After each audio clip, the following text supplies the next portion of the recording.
Hello everyone, स्वागत है बच्चों आप सबका हमारे इस नए लेक्चर में आईटीएफ के। और बेटा लास्ट वाले लेक्चर में आपको याद होगा मैंने आपको बेटा सिंप्लीफिकेशन एंड ट्रांसफॉर्मेशन पढ़ाया था, जिसमें मैंने आपको sine inverse 2x by 1 plus x square को किस तरीके से ब्रांच आउट करते हैं अलग अलग जगह पे, ये वाली बेटा मैंने आपको चीज़ बताई थी। ठीक है ना, मैं आपको एक बार क्विकली बेटा रिकैप करवा देता हूँ जो मैंने आपको बताया था। Sine inverse 2x by 1 plus x square की हम बात कर रहे थे। और अगर बेटा आपको इसका ग्राफ याद हो तो इसका ग्राफ हमने कुछ इस तरीके का बनाया था, क्योंकि ये एक साइन इनवर्स वाला फंक्शन है इसलिए इसका ग्राफ जो होगा बेटा वो -π/2 से π/2 के बीच में होगा। और इसकी जो ब्रांचेस थी बेटा वो चेंज हो रही थी -1 पर और 1 पे। और ये इसका बेटा कुछ ऐसा इसका ग्राफ था, देखो ये इस तरीके का इसका ग्राफ था। यहाँ से बेटा ये ऐसा डिक्रीजिंग था इधर, और यहाँ पर भी ऐसा डिक्रीजिंग था यहाँ पे ऐसा। ठीक है ना, इस तरीके का बेटा अपने पास कुछ ग्राफ आया था। ये अपने पास 1 था, ये अपने पास -1 था, ये अपने पास π/2 था और ये वाला पॉइंट था -π/2। ठीक है, इसका बेटा अगर आप ब्रांचेस देखेंगे तो उसका आपको मैंने तरीका भी बताया था। तरीका क्या था कि इसकी हमारे पास 3 ब्रांचेस आएंगी। या तो ये वाली ब्रांच होगी, ठीक है, तो ये वाली ब्रांच कौन सी है, -π/2 tan इनवर्स x वाली। याद करो जो साइन इनवर्स साइन x होता था, साइन इनवर्स साइन x की ऐसी ब्रांचेस होती थी -π-x, फिर y = x और उसके बाद π-x। तो यहाँ पर उस x की जगह क्या लिखा हुआ है, ये 2 tan इनवर्स x लिखा हुआ है ना, मैंने जिसको 2 थीटा मान के करवाया था। वैसे यहाँ पर आएगा बेटा 2 tan इनवर्स x और उसके बाद लास्ट वाले बेटा ब्रांच में आएगा π-2 tan इनवर्स x। ये हमारे पास था x जब -1 या उससे छोटा होगा, ये वाला था जब x -1 से 1 के बीच में होगा, और ये वाला था जब x 1 या उससे बड़ा होगा। ठीक है ना, ये वाला बेटा हमने पोर्शन किया था। एक बार क्विकली मैंने आपको देखो रिकैप करवा दिया है जो चीज़ हम ऑलरेडी पढ़ के आए हैं। इसी के आगे बेटा, इसी के आगे अपने को अगला पढ़ना है। देखो मैं ब्रांचेस एक बार देख भी लेता हूँ। ये हमारा जो ग्राफ था इसके लिए 2 tan इनवर्स x है जब -1 से 1 के बीच में है, π-2 tan इनवर्स x है बेटा जब ये 1 या उससे बड़ा है, और -π-2 tan इनवर्स x है बेटा जब ये -1 या उससे छोटा है। ठीक है, ये वाली हमने बेटा चीज़ पढ़ी थी। मैंने इसमें आपको इसका डोमेन, इसका रेंज सब कुछ बताया था। मैंने आपको ये भी बताया था कि ये जो अंदर वाला फंक्शन रहता है, ये अंदर वाला फंक्शन हमारा बेटा -1 से 1 के बीच में जा रहा है, जिसकी वजह से इसका साइन इनवर्स लेने पे ये पूरी चीज़ -π/2 से π/2 में जा रही है। अगर आप डोमेन की बात करेंगे तो इसका डोमेन ऑल रियल नंबर्स है ना। ये वाली बेटा हमने चीज़ें कल कर ली थी। आज बेटा हम अपना अगला ट्रांसफॉर्मेशन पढ़ेंगे। हमारा बेटा जो नेक्स्ट ट्रांसफॉर्मेशन है that is cos inverse 1 - x² upon 1 + x²। ठीक है, और उसमें बेटा मैं दोबारा पूरी ब्रांचेस किस तरीके से मैंने बनाई थी मैं आपको सिखाऊंगा। तो अगर मान लीजिए कल के लेक्चर में आपको थोड़ा सा भी कुछ एरर आ भी रहा है तो वो अब नहीं आएगा। ठीक है ना, आज के लेक्चर में बेटा वो चीज़ आपकी 100% मैं श्योर हूँ कि बढ़िया से क्लियर हो जाएगी। देखिए मैं आपके लिए वो ब्रांचेस बना देता हूँ। हमारे पास जो ब्रांच सबसे पहली है आज का जो फंक्शन है that is cos inverse 1 - x² upon 1 + x², ये हमारे पास है। और हमें प्रूव क्या करना है, हमें बेटा ये प्रूव करना है कि इसकी 2 ब्रांचेस होंगी। पहली ब्रांच होती है 2 tan इनवर्स x और दूसरी ब्रांच होती है -2 tan इनवर्स x। ये बेटा इसकी 2 ब्रांचेस होती हैं। ये आपके पास होता है x > 0 के लिए और ये होता है x < 0 के लिए। ठीक है, या < 0 बोल दो, एक ही बात है। ठीक है ना, एक होता है x > 0 के लिए और एक होता है बच्चों x < 0 के लिए। ये हमारे पास ब्रांचेज आती हैं, यही हमको बेटा आज बस प्रूव करना है। तो देखो सेम तरीके से मैं आपको बेटा सेम तरीके से इसको भी करवाता हूँ, ध्यान से देखिएगा। आप याद करिए ये वाला जो फंक्शन है, ये वाला फंक्शन बेटा आपको मैंने फंक्शंस में करवाया है। आप इसे देखकर ये देख सकते हैं कि इसमें डोमेन तो ऑल रियल नंबर होगा क्योंकि x आपको कोई भी हटाने की ज़रूरत नहीं है। और जब आप बेटा x को tan थीटा रखते हैं, इसमें याद करिए जब आप x को tan थीटा रखते हैं और आप ये बोलते हैं कि theta is not equal to odd multiple of π/2, आप बोलते हैं कि theta is not equal to odd multiple of π/2, तो बहुत ध्यान से बेटा इस बात को आप समझिएगा कि जब आप जैसी x को tan थीटा रखेंगे इसका जो रेंज आएगा अंदर वाले फंक्शन का, तो अंदर वाले फंक्शन का रेंज हमारे पास आ जाता है -1 ओपन से 1 क्लोज्ड। क्योंकि जब आप 1 - tan² अपॉन 1 + tan² बोलेंगे, ये बेसिकली क्या लिखा हुआ है, cos inverse 1 - tan² upon 1 + tan²। ये हमारे पास लिखा हुआ है। तो अगर ये हमारे पास बेटा चीज़ लिखी हुई है मतलब इसका क्या है, this is cos inverse cos 2 theta. इसका मतलब है this is cos inverse cos 2 theta. और ये जो कॉस 2 थीटा है, इस कॉस 2 थीटा की बच्चों बताओ रेंज क्या है। तो कॉस 2 थीटा ऐसे तो -1 से 1 क्लोज्ड होता है, लेकिन बेटा मैंने आपको इसको फंक्शन चैप्टर में बताया था कि -1 होने के लिए 2 थीटा को पाई होना पड़ेगा। -1 होने के लिए 2 थीटा को पाई होना पड़ेगा और थीटा को π/2 होना पड़ेगा, विच इज़ नॉट पॉसिबल, है ना। इसलिए ये -1 बच्चों नहीं हो सकता।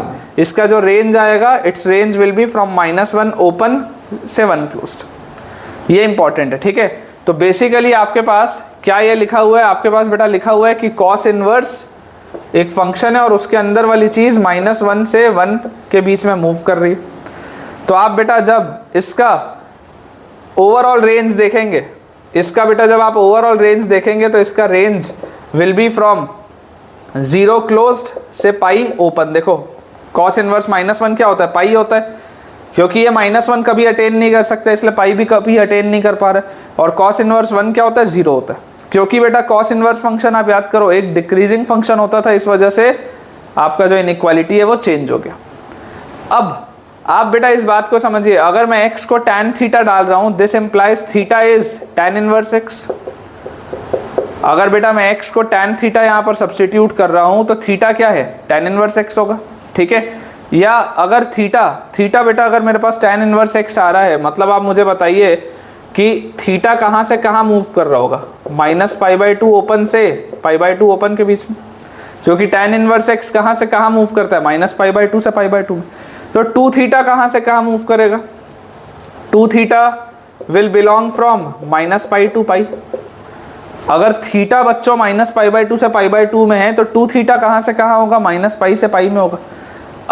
अब बेटा आपको बहुत ध्यान से इस बात को समझने की ज़रूरत है कि आपके पास देखिए क्या लिखा हुआ है। आपके पास ये जो फंक्शन है, this function is basically cos inverse cos 2 theta. ये आपके पास लिखा हुआ है कॉस इनवर्स कॉस 2 थीटा। अब आप याद करो कॉस इनवर्स कॉस एक्स की डिफाइनिंग कैसी होती थी। कॉस इनवर्स कॉस एक्स की बेटा डिफाइनिंग होती थी y इक्वल टू -x, अगर वो 0 से -π के बीच में है तो, और इसकी डिफाइनिंग होती थी y is equal to x, अगर ये 0 से π के बीच में है तो। देखिए ऐसी बेटा आपके पास डिफाइनिंग होती थी। कॉस इनवर्स फंक्शन 0 से π के बीच में मूव होता था, ये y इक्वल टू x होता था, या बेटा ये y इक्वल टू -x होता था, ये वाला पॉइंट -π आता था, ये वाला पॉइंट +π आता था, ठीक है ना। ये वाली बेटा डिफाइनिंग इस तरीके से इसकी चलती थी। अगर आप देखेंगे ये बेटा इसकी डिफाइनिंग थी कॉस इनवर्स कॉस की, है ना। This was the defining of cos inverse cos x. तो यहाँ पर बेसिकली अब x के अलावा बस क्या लिखा हुआ है, x के बदले बेटा सिर्फ 2 थीटा लिखा हुआ है और तो कोई डिफरेंस नहीं है। यहाँ पर x की जगह 2 थीटा लिखा हुआ है, यही बस डिफरेंस है। मतलब कि क्या मैं ये बोल सकता हूँ कि यार अगर ये 2 थीटा लिखा हुआ है, देखो 2 थीटा कहाँ से कहाँ जा रहा है, -π से π जा रहा है ना। ये -π से π के ही बीच में डिफाइंड है 2 थीटा भी। ये जो 2 थीटा आपने लिखा है x की जगह पे, ये x आपका कहाँ से कहाँ होता था, ये -π से π में होता था, तब ऐसी डिफाइनिंग होती थी। x की जगह देखो 2 थीटा लिखा है और 2 थीटा भी कहाँ से कहाँ जा रहा है, -π से π में। तो आप बेटा इसको ये समझिए कि ये जो ब्रांच है, ये जो बेटा ब्रांच है कॉस इनवर्स कॉस 2 थीटा की, ये जो बच्चों मैंने ब्रांच बनाई है कॉस इनवर्स कॉस 2 थीटा की, this branch will be y equal to x। इसकी ब्रांचेस क्या होती थी, y equal to x, x की जगह 2 थीटा लिखा है, या y is equal to -x -2 theta लिखा है। और ये ब्रांच कब होती थी, जब 2 थीटा, अगर आप y इक्वल टू x कब लिखते थे, जब x -π से 0 था। तो यहाँ पर 2 थीटा जो है वो बच्चों -π से 0 के बीच में होता था, -π से 0 के बीच में होता था। इसमें भी आप क्लोज ब्रैकेट लगा सकते हैं, है ना। इसमें भी बेटा आप क्लोज ब्रैकेट लगा सकते हैं, कोई दिक्कत नहीं है। और वैसे ही आप अगर -2 थीटा लेंगे, सॉरी ये बेटा गलत लिख दिया, उल्टा लिख दिया, 0 से π होगा ये, है ना। ये 0 से π होगा यहाँ पर 2 थीटा, और जब ये -2 थीटा होगा मतलब कि आपका इसमें जो 2 थीटा है ये चल रहा है -π से 0। तो आप बेटा आप देखिए थीटा क्या है, theta is basically tan inverse x। तो इसकी जो ये जो 2 ब्रांचेस हमारी निकली हैं, कॉस इनवर्स कॉस, ये जो 2 थीटा है, ये बेसिकली इसकी ब्रांचेस क्या हो गई, थीटा अगर tan इनवर्स x है तो ये हो गया 2 tan इनवर्स x, ये हो गया -2 tan इनवर्स x। और यहाँ पर भी आप बेटा अगर देखेंगे तो देखिए 2 थीटा अगर 0 से पाई है तो थीटा 0 से π/2 और यहाँ पर थीटा -π/2 से 0। और थीटा अगर बेटा tan इनवर्स x है तो जैसे ही आप tan इनवर्स x यहाँ पर डालेंगे, जैसे ही आप बेटा देखो थीटा की जगह tan इनवर्स x डालोगे, जैसे ही यहाँ पर भी आप थीटा की जगह tan इनवर्स बेटा x डालोगे तो देखो x क्या आ जाएगा, tan 0 से tan π/2। tan 0 से tan π/2 मतलब देखो आपने बेटा जैसे ही ये tan इनवर्स डाला, समझने की आप बेटा कोशिश इस बात को करिए, 2 थीटा जो था वो -π से π था ना। देखो यहाँ पर आप ओपन ब्रैकेट लगा के चलो, ओपन ब्रैकेट बेटा यहाँ पर आप लगा के चलो। देखो 2 थीटा -π ओपन से π ओपन था, तो हमने जब शुरू से मैं आपको बता रहा हूँ, देखो इसकी डिफाइनिंग, जब हमने 2 थीटा लिखा तो 2 थीटा को हमने बोला क्या, 0 से लेकर π तक। यहाँ पर आप π को ओपन कर लेना क्योंकि आप π पर जा नहीं पाओगे। वैसे यहाँ पर बेटा आप बोलोगे कि 2 थीटा जो है दैट बिलोंग्स टू -π ओपन से 0 क्लोज तक, है ना, आप उस पर -π पर जा नहीं पाओगे। तो यहाँ से हमने बोला कि थीटा क्या है, -π/2 से π/2 के बीच में। और थीटा अपने आप में क्या है, tan इनवर्स x है।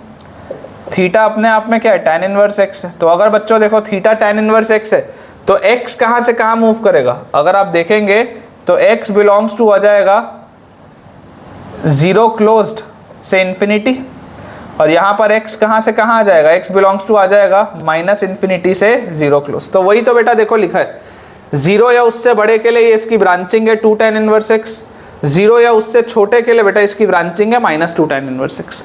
तो अगर आप इसका ग्राफ बेटा देखेंगे ना, है ना, मैं यहाँ पे इसका देखिए ग्राफ भी बना देता हूँ आपके लिए। अगर आप इसका ग्राफ देखेंगे, समझेंगे ध्यान से, तो आपके पास जो ब्रांच जिस तरीके से आएगी इसकी,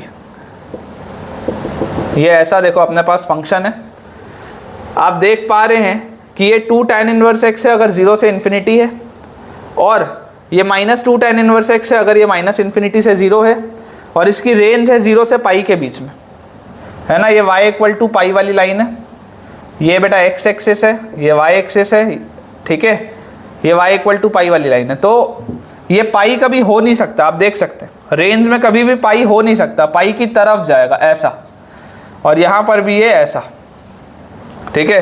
वो बचपन में बेटा एक पंछी बनाते थे ना ऐसे सीनरी में इस तरीके के, ये वही है, ठीक है ना। वो बचपन में जैसे पंछी बनते थे बेटा सीनरी में, ये वही ग्राफ है इसका, ठीक है। ये बेटा इसका ग्राफ है।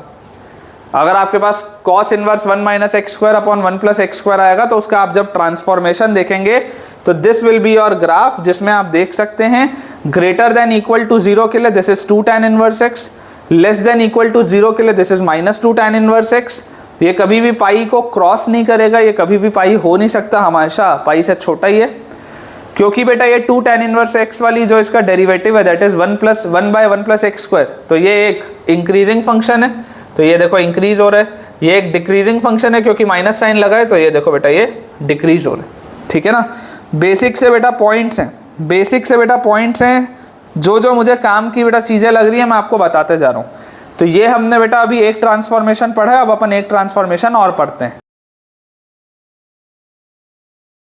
तो बेटा देखो अगला जो हमारे पास ट्रांसफॉर्मेशन है that is tan inverse 2x / 1 - x², ठीक है। y = tan inverse 2x / 1 - x²। और इसमें बेटा आप देखो एक बात समझ सकते हो कि इसका जो डोमेन होगा, डोमेन क्या होगा, ऑल रियल नंबर्स एक्सेप्ट, आपको बेटा देखो दिखाई दे रहा है कि डिनोमिनेटर में आप -1 और 1 तो रख नहीं सकते, दिखाई दे रहा है ना, डिनोमिनेटर में -1 और 1 तो रखा नहीं जा सकता। तो डोमेन हमारे पास आ गया। अच्छा tan इनवर्स है, tan इनवर्स है तो बेटा ये रेंज क्या लेगा, tan इनवर्स है बच्चों तो ये अपनी रेंज लेगा, its range will be from -π/2 से लेकर π/2 तक, रेंज पूरी आएगी इसकी tan इनवर्स वाले फंक्शन की। अब आप इस बात को बेटा देखिए समझने की कोशिश करिए कि अगर हम यहाँ पर x को tan थीटा सब्सटीट्यूट करें, अगर हम x को tan थीटा बेटा सब्सटीट्यूट करें तो हमारे पास थीटा क्या आ जाएगा, tan इनवर्स x, थीटा आ जाएगा tan इनवर्स x। इसका मतलब मैं ये बोल सकता हूँ कि थीटा मूव करेगा -π/2 से π/2 के बीच में, थीटा मूव करना चाहिए -π/2 से π/2 के बीच में। और इसमें आपको क्या चीज़ पता है कि x कभी भी -1 और 1 नहीं हो रहा, आपको दिख रहा है कि x कभी भी -1 और 1 नहीं हो रहा, तो जब x अगर -1 और 1 हो ही नहीं सकता तो इसमें से बेटा मुझे -π/4 और π/4 को भी तो हटाना पड़ेगा। सोचो, इसमें से मुझे -π/4 और π/4 को भी हटाना पड़ेगा, तभी तो ये चीज़ हो पाएगी, अदरवाइज तो ये पॉसिबल नहीं है हो पाना। तो थीटा हमारे पास आ गया -π/2 से π/2 एक्सेप्ट -π/4 एंड π/4। तो 2 थीटा क्या मूव करेगा? 2 थीटा बेटा मूव करेगा -π से π एक्सेप्ट -π/2 एंड π/2। ये बेटा हमारे पास इसका मूवमेंट आएगा, ठीक है। अब अगर बेटा आप थोड़ा सा इसमें ध्यान से देखो, समझने की कोशिश करेंगे, तो बेसिकली आपके पास ये लिखा क्या हुआ है। अगर आप x को tan थीटा रखते हैं तो y आपके पास लिखा हुआ है tan inverse 2 tan theta upon 1 minus tan square theta. tan inverse 2 tan theta upon 1 minus tan square theta, तो ये आ जाएगा आपके पास क्या, tan इनवर्स tan 2 थीटा। क्या आ जाएगा? tan inverse tan 2 theta. और tan इनवर्स tan वाला बेटा जो फंक्शन होता है, tan इनवर्स tan x वाला जो फंक्शन होता है, याद करो tan इनवर्स tan x वाला फंक्शन कैसा होता है। अगर मैं tan इनवर्स tan x वाले बेटा फंक्शन की बात करूं तो आप ज़रा यहाँ पर बेटा ध्यान से देखिएगा बोर्ड में कि आपको मैं देखो अलग अलग ब्रांचेस इसकी बना के दिखा रहा हूँ। ये y = x वाली लाइन चलती है, ठीक है, यहाँ पर हॉलो रहता है दोनों जगह। उसके बाद यहाँ से बेटा इस तरीके की लाइन चलती है, और यहाँ पर बेटा अगर मैं देखूँगा तो इधर पर भी इसी तरीके की बेटा देख लो लाइन चलती है, ऐसे इस तरीके से। हालांकि ये पूरी लाइन होती है, लेकिन देखो ये वाला पॉइंट है π/2 का, ये वाला पॉइंट है -π/2 का, दिस इज -π, दिस इज π। तो मुझे इसमें देखो क्या चीज़ दिखाई दे रही है कि 2 थीटा कहाँ से कहाँ मूव कर रहे हैं। जो 2 थीटा है, 2 थीटा मूव कर रहा है -π से π में, -π से लेकर π के बीच में बेटा ये 2 थीटा मूव कर रहा है, जिसमें -π/2 और π/2 पर भी ओपन है, -π/2 और π/2 पर भी ओपन है। तो ये बेटा जो ब्रांचेस आई हैं, ये वाली ब्रांचेस देखो, बीच वाली ब्रांच तो y = x होती है। ये वाली जो बेटा ब्रांच है, दिस इज y = x -π वाली लाइन, और ये वाली बेटा जो ब्रांच है, this is y = x plus π वाली लाइन, ठीक है। ये हमारे पास ब्रांचेस आती है। तो इसमें बहुत क्लियरली बेटा, बहुत क्लियरली जो मैं चीज़ बोल सकता हूँ वो क्या है कि यार tan इनवर्स tan x क्या होता है, x होता है। tan इनवर्स tan x क्या होता है, x होता है। अगर -π/2 से π/2 के बीच में, वो x + π होता है पीछे और x - π होता है बाद में। तो x की जगह यहाँ 2 थीटा लिखा है, मतलब यहाँ पर ये होता होगा 2 थीटा + π, यहाँ होगा 2 थीटा, यहाँ होगा 2 थीटा - π। ये 2 थीटा + π कब है? -π से -π/2 के बीच में। जब 2 थीटा कहाँ पर है? -π से -π/2 के बीच में। व्हेन 2 थीटा बिलोंग्स टू -π से -π/2। ये 2 थीटा कब है? Between -π/2 and π/2। ये 2 थीटा है बिटवीन -π/2 एंड π/2। ये बेटा 2 थीटा है between π/2 and π। 2 theta is between π/2 and π। तो अगर 2 थीटा का बेटा ये मूवमेंट है, तो थीटा कहाँ मूव कर रहा होगा? Theta will be moving from -π/2 से π/4। यहाँ पर अगर आप देखेंगे तो theta will be moving from -π/4 से π/4। यहाँ पर देखो theta will be moving from π/4 से π/2। तो अगर बेटा आप इसी को देखो करेक्ट करोगे, ये जो आपने 3 ब्रांचेस बनाई है, थीटा क्या है? Theta is basically tan inverse x। तो ये लिखा हुआ है 2 tan इनवर्स x प्लस π, ये लिखा हुआ है 2 tan इनवर्स x, और ये लिखा हुआ है 2 tan inverse x minus π। 2 tan inverse x plus π, 2 tan inverse x और 2 tan इनवर्स x माइनस π। और जैसे ही आप थीटा को बेटा tan इनवर्स x रखेंगे तो x क्या आ जाएगा? सोच के देखो, जैसे ही आप थीटा को tan इनवर्स x रखोगे -π/2 से -π/4, क्या x यहाँ पर -∞ से -1 आ जाएगा? यहाँ पर आप थीटा को tan इनवर्स x रखेंगे तो x आएगा tan ऑफ -π/4 से tan ऑफ π/4। तो क्या यहाँ पे x आ जाएगा -1 से 1। यहाँ पर आप थीटा को tan इनवर्स x रखेंगे तो x आ जाएगा tan π/4 से tan π/2। तो क्या मैं यहाँ पर इसको बेटा 1 से इन्फिनिटी बोल सकता हूँ? तो मेरे पास ये जो ब्रांचेज आई हैं tan inverse 2x upon 1 minus x square की, तो ये बेटा 3 ब्रांचेज आ रही है। This is either 2 tan inverse x plus pi या 2 tan इनवर्स x या 2 tan inverse x minus pi, ठीक है।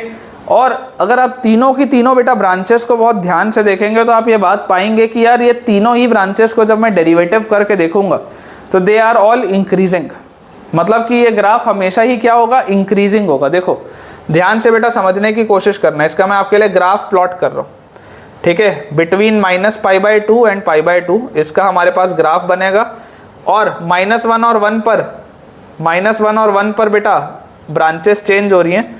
तो देखो -∞ से -1 तक इंक्रीजिंग फंक्शन है, -∞ से -1 तक ये एक इंक्रीजिंग बेटा फंक्शन है इस तरीके से। उसके बाद 2 tan इनवर्स x -1 से 1 में भी ये एक इंक्रीजिंग बेटा फंक्शन है। इंक्रीजिंग अगर फंक्शन है तो ये ऐसा, ये एक इंक्रीजिंग फंक्शन है। अच्छा 2 tan inverse x minus pi 1 से इन्फिनिटी में भी ये एक इंक्रीजिंग फंक्शन है। तो इस तरीके से this is an increasing function, ठीक है। ग्राफ बेटा देखो मैंने आपके लिए बेटा इसका बना दिया है, आप अगर चाहें तो बहुत आराम से इसको देखो समझ सकते हैं। ये आपकी x एक्सिस है, ये y एक्सिस है, ये 1 वाला लाइन है, ये -1 वाला लाइन है। This is y equal to π/2 and this is y equal to -π/2, ठीक है। -1 से जब छोटा होगा तो -1 से छोटे में 2 tan inverse x plus pi, अगर -1 से 1 के बेटा बीच में होगा तो 2 tan इनवर्स x, अगर 1 से बड़ा होगा तो 2 tan inverse x minus pi, ठीक है। तो आई होप आपको ये वाला भी सिंप्लीफिकेशन जो मैंने किया है, ट्रांसफॉर्मेशन जो किया है, वो बहुत ही बढ़िया से समझ आया होगा। और ये ग्राफ बेटा ईजी है ना, ये ग्राफ आपके टिप्स में होना चाहिए, लेकिन ये आप कब बना पाओगे, जब आपको ये पता होगा।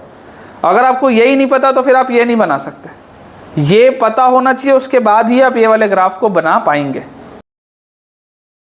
ठीक है बेटा। तो अब इस ट्रांसफॉर्मेशन पर बेस्ड कुछ आसान से मैं आपको सवाल कराता हूँ ताकि आपके कंसेप्ट्स और अच्छे से क्लियर हों, ठीक है ना। अब थोड़े से अपन बेटा क्वेश्चंस की प्रैक्टिस करेंगे। ट्रांसफॉर्मेशन वाली जो रिलेटिव थ्योरी थी वो मैंने आपको बताई दी है, तो अब अपन थोड़े से क्वेश्चंस की बढ़िया से बेटा प्रैक्टिस कर लें, क्योंकि आप जितनी ज़्यादा बेटा प्रैक्टिस करेंगे आपके लिए उतना फ़ायदा रहेगा, ठीक है ना। बढ़िया बेटा सवाल हैं अपने पास, जैसे हमने लास्ट लेक्चर में भी किए थे। क्वेश्चंस के थ्रू बेटा सीखना चाहिए, ठीक है ना। सिर्फ थ्योरी पढ़ने से अपना काम नहीं चलेगा। जिस दिन हमारी ये हैबिट आ जाएगी ना कि हम क्वेश्चंस के थ्रू सीख रहे हैं, उस दिन बेटा आपका सिलेक्शन होने से कोई भी रोक नहीं सकता। आपको ये पता होना चाहिए कि यार आप जितना ज़्यादा प्रैक्टिस करेंगे आप उतने ज़्यादा वेरिएशन ऑफ क्वेश्चंस देख पाएंगे। और पर्पस वही है बेटा कि एग्ज़ाम के पहले हम मैक्सिमम टाइप के वेरिएशंस देख पाएँ सवालों के, ताकि पेपर वाले दिन झटका ना पड़े। पेपर वाले दिन ऐसा नहीं लगना चाहिए कि यार ये तो क्या आ गया, फंस गए आज तो, ठीक है। देखिए सवाल है बेटा आपके पास, बहुत ही इजी सा क्वेश्चन है कि अगर f(x) एक फंक्शन है which is sine inverse 2x upon 1 plus x square, sine inverse 2x upon 1 plus x square plus 2 tan inverse x, sine inverse 2x upon 1 plus x square plus 2 tan inverse x। मुझे बोला जा रहा है if x is greater than equal to 1 find cos of f10, find cos of f10, ठीक है। ये बेटा मेरे पास सवाल है। अब थोड़ा सा बेटा ध्यान से समझिएगा। सबसे पहले तो अगर आपको बेटा x greater than equal to 1 दिया गया है, अगर आपको बेटा x greater than equal to 1 दिया गया, इसका मतलब क्या है? इसका मतलब ये है बेटा कि साइन इनवर्स ये वाला जो फंक्शन है जो कल मैं पढ़ा था, इसका बेटा मुझे ब्रांच पता होना चाहिए कैसे बनता है ना। साइन इनवर्स फंक्शन है, -π/2 से π/2 के बीच में होगा, -1 और 1 पर कर्व बदलते हैं। तो ये बेटा इसका देखो, ये ऐसा इसका ग्राफ है, दिस इज इट्स ग्राफ, ठीक है ना। और आपको पता है कि ये ग्राफ इधर इंक्रीजिंग होता था, इधर डिक्रीजिंग है। यहाँ पर भी बेटा ये ग्राफ डिक्रीजिंग है, ठीक है। तो ये ग्राफ आता था sine inverse 2x by 1 plus x square का। आप बेटा अगर इसकी ब्रांचेज याद करने की कोशिश करेंगे तो आप याद करिए, इसकी पहली जो ब्रांच होती थी ये y इक्वल टू एक्स के हिसाब से होती थी, तो this was 2 tan inverse x। उसके जो अगली बेटा ब्रांच होती थी, याद करो, ये एक लाइन ऐसी थी y इक्वल टू एक्स वाली, फिर ये माइनस एक्स वाली लाइन थी, ये माइनस एक्स वाली लाइन थी जो पाई से मतलब पास होती थी, तो ये वाली ब्रांच थी पाई माइनस 2 tan इनवर्स एक्स वाली ब्रांच, और ये वाली बेटा ब्रांच थी minus pi minus 2 tan inverse x वाली ब्रांच। ठीक है ना। तो जैसे ही बेटा हमारे पास ये वाली चीज आई, तो आपको देखो बोला जा रहा है 1 या उससे बड़ा है, x अगर 1 या उससे बड़ा है तो ऑटोमेटिकली आपका fx क्या हो जाएगा, fx will be pi minus 2 tan inverse x. 1 या उससे बड़े के लिए ये जो है ये पहला वाला फंक्शन तो ये आ जाएगा पाई माइनस 2 tan इनवर्स एक्स, और प्लस 2 tan इनवर्स एक्स वैसे का वैसा ही है। तो मैं देख सकता हूँ बेटा ये माइनस 2 tan इनवर्स एक्स और प्लस 2 tan इनवर्स एक्स अगर कटेगा तो fx का वैल्यू क्या आ गया, पाई। यहाँ से fx का वैल्यू मेरे पास क्या आ जाएगा, पाई। और अगर बेटा fx का वैल्यू मेरे पास पाई आ जाता है, अगर बेटा fx का वैल्यू मेरे पास पाई आ जाता है, इसका मतलब क्या है, तो सोच के देखो कि यार अगर x greater than equal to 1 है तो ये fx हमेशा ही पाई है, कांस्टेंट फंक्शन आ गया। तो f ऑफ 10 भी क्या होगा, this implies f of 10 will be also pi. भैया f ऑफ 1 2 3 4 5 6 7 8 सब पाई होगा, कांस्टेंट फंक्शन आ गया ना। 1 या उससे बड़े में देख लो कांस्टेंट फंक्शन आ गया। तो f ऑफ 10 अगर पाई होगा तो मुझसे पूछा क्या जा रहा है, cos ऑफ f10 मतलब cos पाई पूछ रहा है। cos पाई क्या होता है, -1। बहुत ही सरल सा बेटा सवाल है, ठीक है ना। तो आई होप यार ये वाला भी सवाल आपको क्लियर होगा। ऐसे सवालों को बेटा देख के अपने को बिल्कुल भी घबराना नहीं है।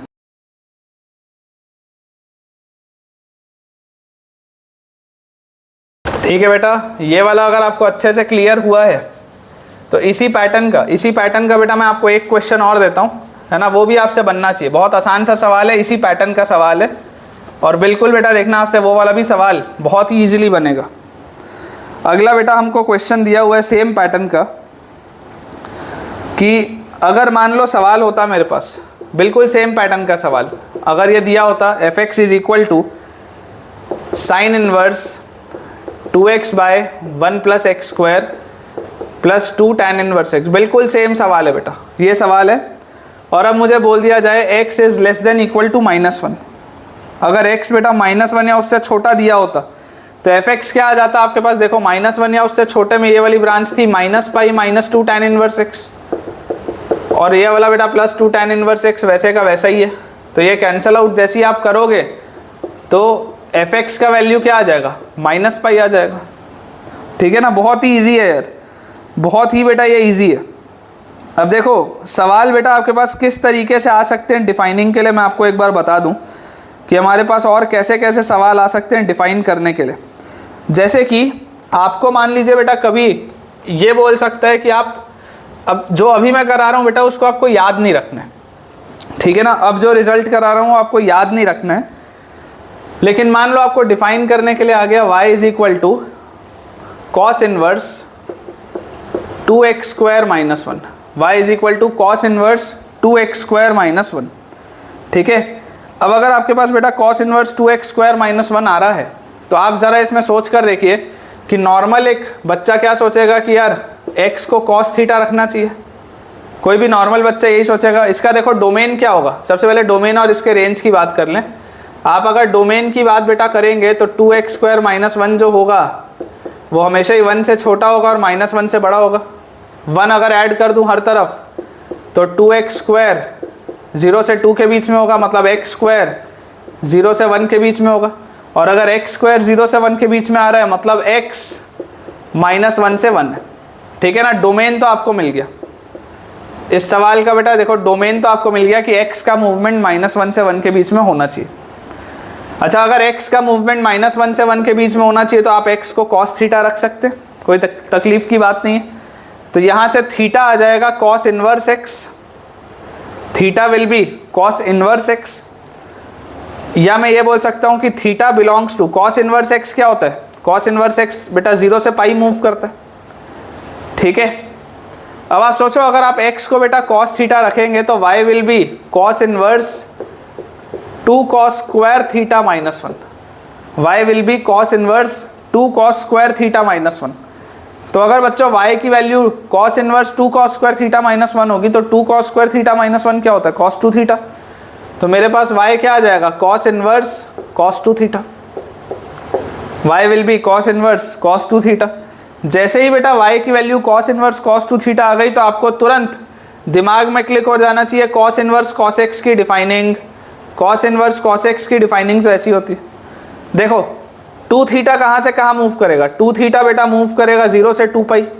मतलब कि मेरे को अगर cos इनवर्स cos x लिखा होता तो मुझे उसको 0 से 2 पाई में डिफाइन करना पड़ेगा। ये जो 2 थीटा, ये बेसिकली 2 थीटा कहाँ पर लिखा है, x की जगह लिखा है ना।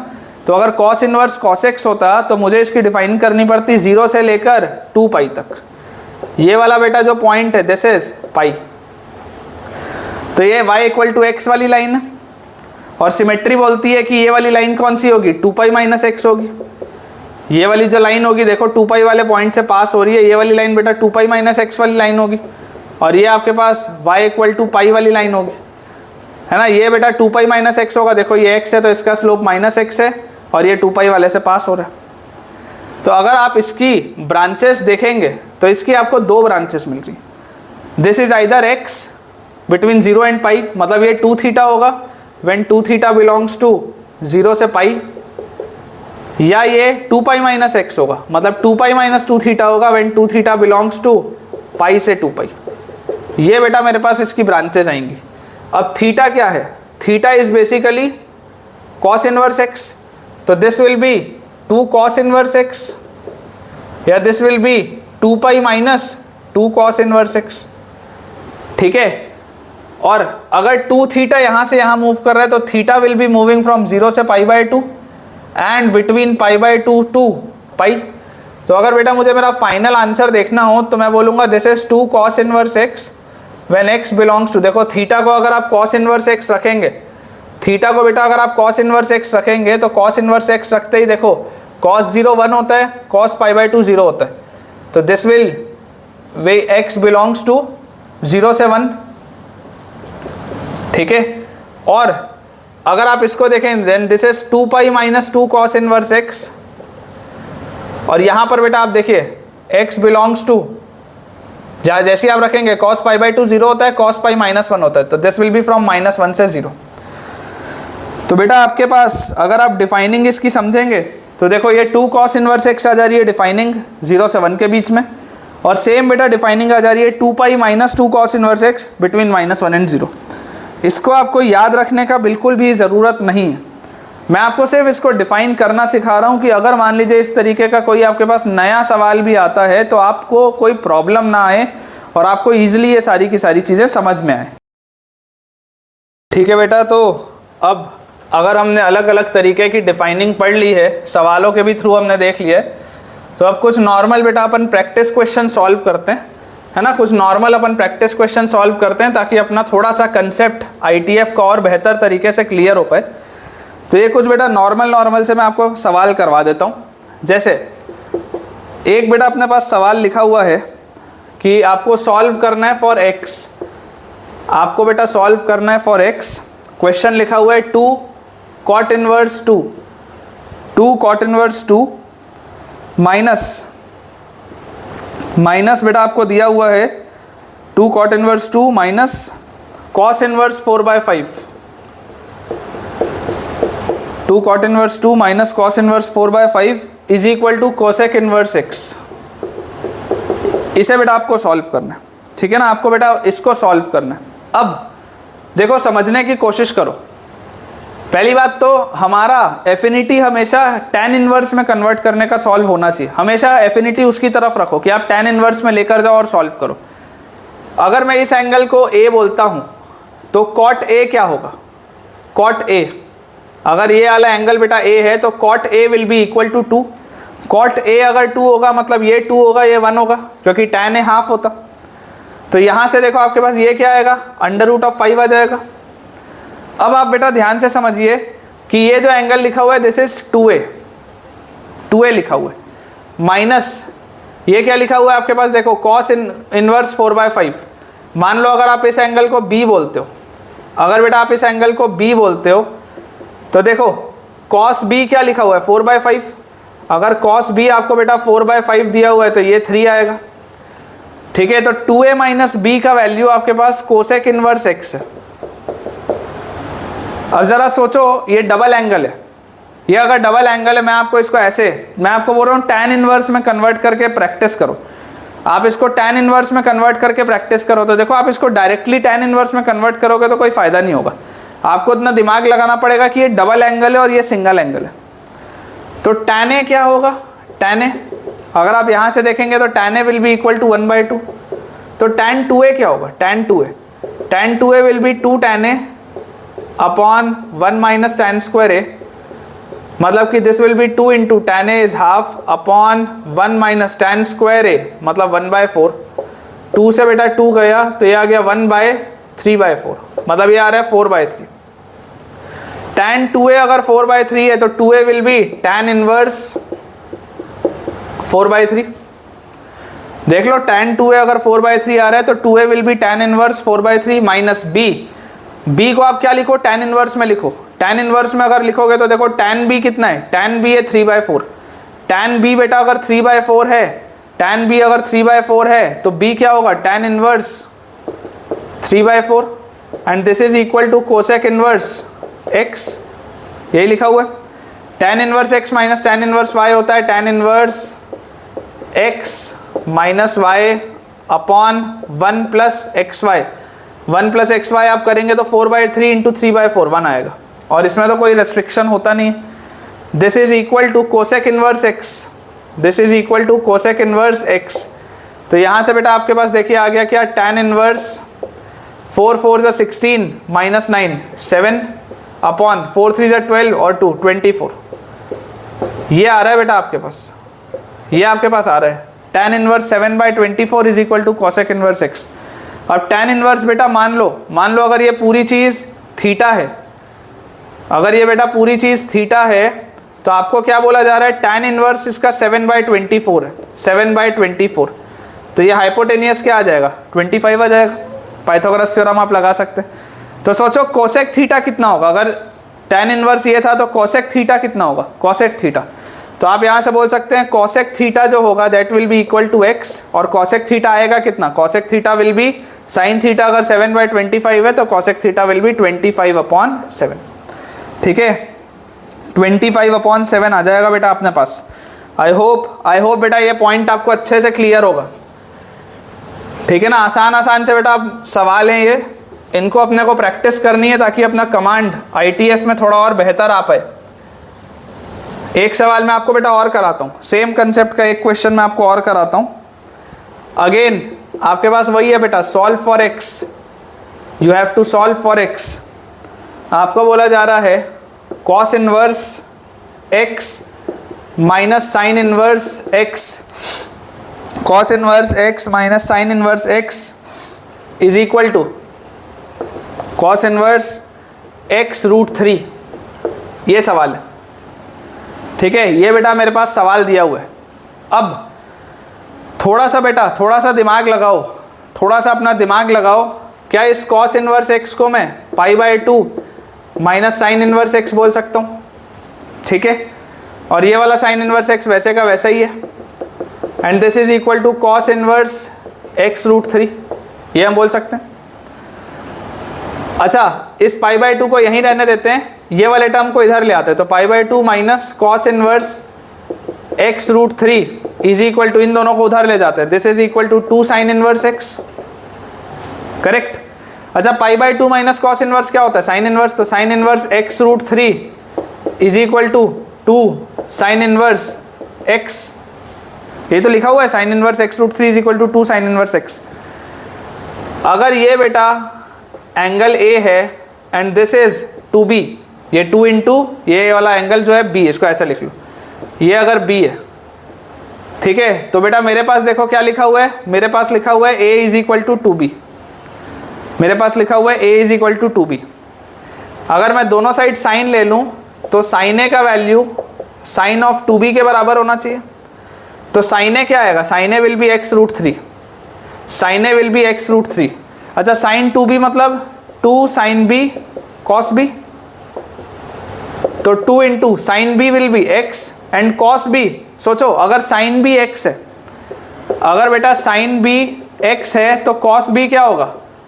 √1 - x² होगा क्या? सोच के देखो, cos B will be root over 1 माइनस साइन स्क्वायर बी, लिख सकते हैं ना बेटा, root over 1 minus x square, और ये आ गया एक्स रूट 3।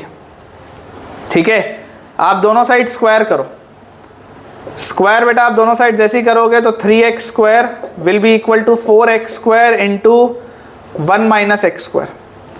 तो यहाँ से आपके पास अगर आप एक साइड ले जाएंगे, पहले तो इसको ओपन अप कर देते हैं, तो 3x square is equal to 4x square minus 4x की पावर 4, तो x स्क्वायर, या इसको एक साइड अगर ले आए तो 4x की पावर 4 और minus x square is equal to 0, x square बाहर, 4x square minus 1 is equal to 0। तो x की वैल्यू बेटा या तो 0 आएगी, या 1/2 आएगी, या माइनस 1/2 आएगी। ठीक है, x की बेटा 3 वैल्यूज आ रही है, it is either coming out to be 0 और 1/2 और माइनस 1/2। अब फाइनली बेटा आपको बस एक चीज़ इसमें करनी है कि आप एक बार इन्हें रख कर देख लीजिए, आप इन्हें एक बार बेटा ओरिजिनल सवाल में रख कर देख लीजिए कि ओरिजिनल आपका सवाल सेटिस्फाई हो रहा है या नहीं हो रहा। तो अगर आप बेटा रख के देखेंगे तो कॉस इनवर्स 0 आपके पास आ जाएगा कितना, कॉस इनवर्स 0 π/2, साइन इनवर्स 0 होता है, और इधर आप 0 रखेंगे तो कॉस इनवर्स 0 π/2। तो ये तो सही है पहला, तो इसमें कोई प्रॉब्लम नहीं। अगर हाफ रखेंगे तो कॉस इनवर्स हाफ होता है बेटा π/3। ठीक है, उसके बाद माइनस साइन इनवर्स हाफ, ये होता है π/6, और इधर आप देखेंगे कॉस इनवर्स रूट 3/2 वो भी होता है π/6, तो ये भी बिल्कुल सही है, हाफ भी। और सिमिलरली आप बेटा माइनस हाफ रखेंगे तो कॉस इनवर्स माइनस हाफ बेटा आपके पास आ जाएगा पाई माइनस π/3, पाई माइनस π/3 करने से आ जाएगा, तो this will be 2π/3। Minus half आप यहाँ पर रखेंगे, sine inverse minus half, this will be minus π/6, और एक और माइनस है तो प्लस π/6। और इधर पर बेटा जैसे ही आप माइनस हाफ रखेंगे तो cos inverse minus root 3/2, cos inverse minus root 3/2 बेटा बोलो कितना आ जाएगा, पाई माइनस π/6, तो दिस विल बी 5π/6। आप देख सकते हैं, देखो करेक्ट है, तीनों के तीनों बेटा करेक्ट हैं, इसलिए ये तीनों ही आंसर्स अपने सेटिस्फाई होंगे। ठीक है बेटा, तो इसको जल्दी से अपन अपना यार बोर्ड क्लियर कर लेते हैं, 2-3 सवाल अपन और बनाते हैं, उसके बाद फिर आज का लेक्चर बेटा अपन एंड करेंगे। आई होप कि यार पिछले जो 7-8 लेक्चर हमने डेडिकेट किए हैं ITF के, उससे कई सारी बेटा आपकी चीज़ें क्लियर हुई होंगी, कई सारे कंसेप्ट्स आपके बढ़िया से स्ट्रॉन्ग हो गए होंगे, ऐसी मुझे पूरी उम्मीद है।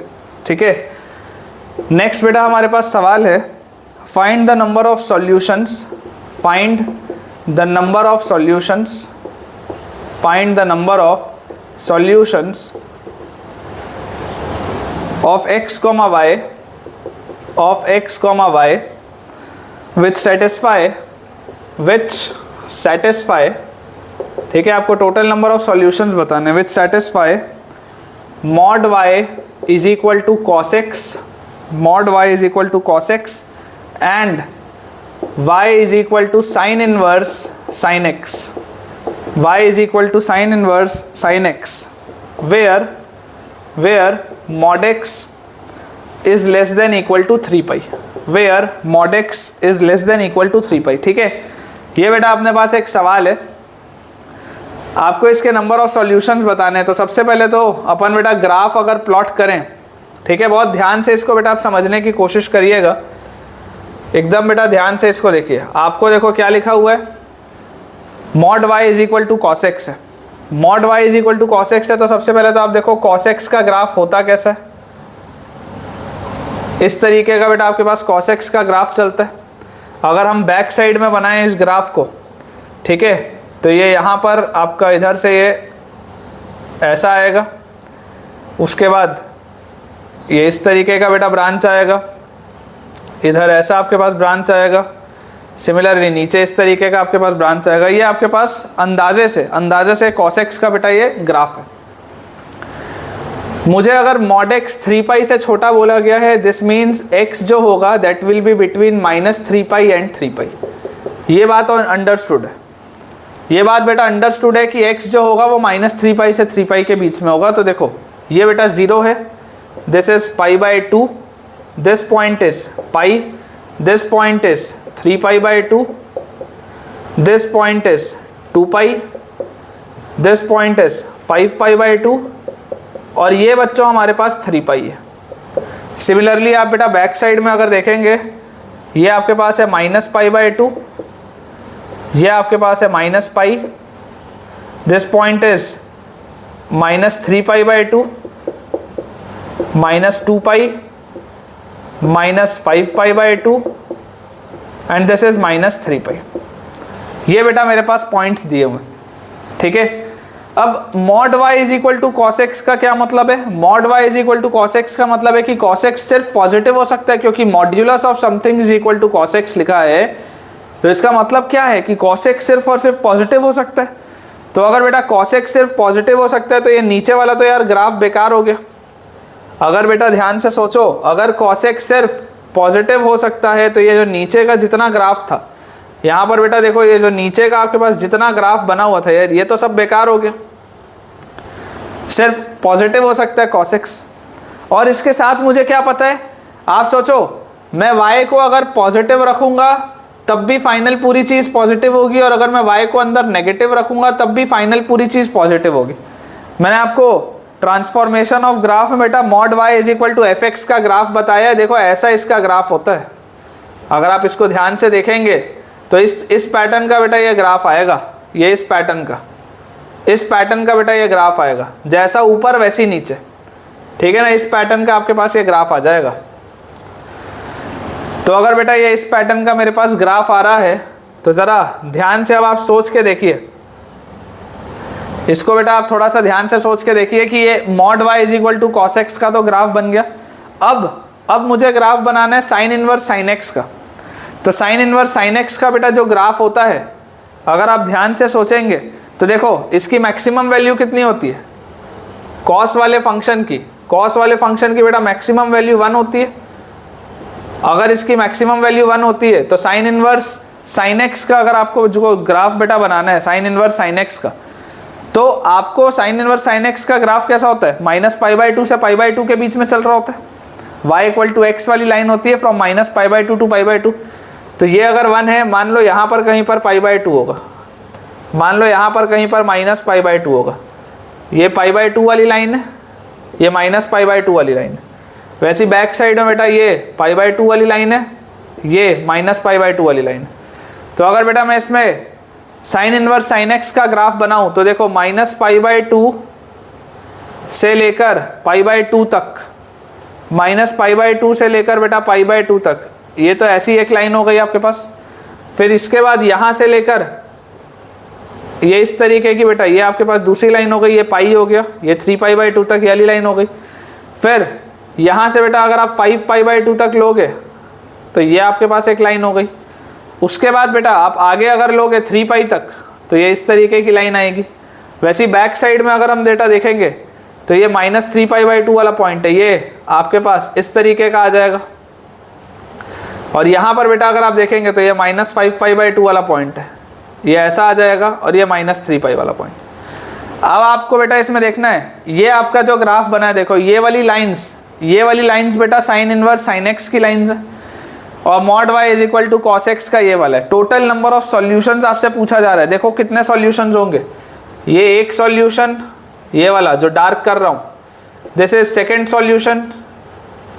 उसके बाद similarly third solution, fourth solution, fifth solution and sixth solution. आपको बेटा इसमें नंबर ऑफ सॉल्यूशंस पूछा जा रहा है, ठीक है ना। ध्यान दीजिए, आपको बेटा नंबर ऑफ सॉल्यूशंस पूछा जा रहा है। टोटल नंबर ऑफ जो इसमें सॉल्यूशन आएंगे बेटा वो 6 होंगे, ठीक है। 6 टाइम्स ये टोटल मीट कर रहा है, तो टोटल नंबर ऑफ सॉल्यूशंस आपके पास बेटा 6 आ जाएंगे इसमें, ठीक है। आई होप आपको ये पॉइंट बेटा क्लियर हुआ होगा। नेक्स्ट सवाल अपन अपना देखते हैं। बहुत सारे वैरायटी ऑफ क्वेश्चंस होते हैं, तो आप ज़रूर कोई एक अच्छी सी स्टैंडर्ड कोई भी एक बेटा रेफरेंस बुक ले लीजिए और एक ही रखिएगा, और बढ़िया से आप उसमें सवालों की प्रैक्टिस करिए। देखिए नेक्स्ट सवाल बेटा हमारे पास लिखा है find the value of x. आपको सॉल्व करना है एक्स के लिए, सॉल्व फॉर एक्स। इसमें आपको दिया हुआ है cos inverse -x plus tan inverse -x -2 sin inverse x plus sec inverse minus 1/x is equal to π/4 और आपको बोला जा रहा है mod x is less than equal to 1। ठीक है बेटा, इसके लिए आपको सॉल्व करना है। अब ध्यान से समझिए बेटा, cos inverse minus x neither odd nor even पाई माइनस कॉस इनवर्स एक्स होता है। ठीक है, tan inverse minus x odd function होता है तो माइनस tan इनवर्स एक्स हो गया, -2 sin इनवर्स एक्स तो फिलहाल वैसे का वैसे ही लिख दिया मैंने। अच्छा, sec inverse minus 1/x neither odd nor even तो plus pi minus sec inverse 1/x होता है and this is equal to π/4। तो यहाँ से बेटा ये पाई और पाई 2 पाई को तो एक साइड रख लो, उसके अलावा minus cos inverse x minus tan inverse x -2 sine inverse x और यहाँ पर आप देखो minus sec inverse 1/x। Sec inverse 1/x क्या होता है बेटा? सेक इनवर्स 1/x होता है कॉस इनवर्स x, है ना। सेक इनवर्स 1/x क्या आ जाएगा? This will be cos inverse x। Sec inverse 1/x को आप कॉस इनवर्स, देखो जब ये नेगेटिव लगा था तो मैंने इसको पाई माइनस सेक इनवर्स 1/x कर लिया और सेक इनवर्स 1/x को मैं कॉस इनवर्स x लिख सकता हूँ। This is equal to π/4। तो यहाँ से मुझे बेटा देखो क्या दिखाई दे रहा है, 2 pi minus cos inverse minus cos inverse तो -2 cos inverse x -2 sine inverse x minus tan inverse x is equal to π/4। यहाँ से आपको दिख रहा है 2 पाई माइनस, अगर मैं दोनों में से 2 कॉमन ले लूँ -2 बाहर, cos inverse plus sine inverse π/2 minus tan inverse x is equal to π/4। तो ये 2 से 2 गया, 2 pi minus pi is pi minus tan inverse x is equal to π/4। मतलब कि बेटा हमारे पास आ गया tan inverse x is equal to 3π/4। हमारे पास टैन इनवर्स x की वैल्यू आ गई 3π/4। अब फ्लो में बच्चा इसका आंसर -1 दे जाता है। x की वैल्यू टैन 3π/4, बच्चा फ्लो में इसका आंसर -1 दे जाता है, but it has no solution. Why? क्योंकि टैन इनवर्स की वैल्यू बेटा -π/2 से π/2 के बीच में होती है हमेशा। टैन इनवर्स की वैल्यू कभी भी π/2 से बड़ी नहीं हो सकती, इसलिए tan inverse x is equal to अगर 3π/4 बेटा मेरे पास आ भी गया तो उसका मुझे बेटा सॉल्यूशन कोई भी नहीं मिलेगा। ठीक है, तो आई होप बेटा आपको ये वाला भी पॉइंट अच्छे से यार देखो क्लियर हुआ होगा। ठीक है, मैं कोशिश कर रहा हूँ कि मैं आपको मैक्सिमम वैरायटी ऑफ क्वेश्चंस अच्छे से अच्छे सवाल करवा पाऊँ। ठीक है बच्चों, तो विद दिस हम अपने आज के लेक्चर के एंड पे पहुंच चुके हैं और जैसा आपको बेटा पता होगा कि यार कई सारे हमने सवाल कर लिए हैं ऑलमोस्ट। थियोरेटिकली बेटा अगर आप देखेंगे तो अब आप साउंड है, थियोरेटिकली आप साउंड है कई सारी चीज़ों को करने के लिए, है ना। मोस्टली थियोरेटिकल पार्ट बेटा मैं करवा चुका हूँ और मेरे हिसाब से बेटा 3 से 4 लेक्चर मैं इसमें और डेडिकेट करूँगा। कुछ ट्रांसफॉर्मेशंस अलग तरीके के और हैं वो करवाने के लिए, कुछ क्वेश्चन प्रैक्टिस के लिए, कुछ समेशन वाली सीरीज करने के लिए, तो 3 to 4 लेक्चर्स मोर। ठीक है, 3 से 4 लेक्चर हम इसमें और डेडिकेट करेंगे और उसके बाद ये वाला बेटा चैप्टर अपना पूरा का पूरा बहुत ही बढ़िया तरीके से ख़त्म हो जाएगा। सो अगर बेटा आपको आज का लेक्चर पसंद आया है तो ज़रूर वीडियो को लाइक करें और do drop a positive comment. जो भी आपने बेटा आज नया सीखा या जो भी आपका एक्सपीरियंस रहा इस लेक्चर को पढ़ने के बाद, ज़रूर कमेंट से बेटा मुझे आप बताइएगा, ताकि इसी तरीके से मैं भी आपके लिए मेहनत करते रहूं और आपके लिए बहुत अच्छा बेटा content free of cost YouTube में लेकर आ पाऊँ। Thank you.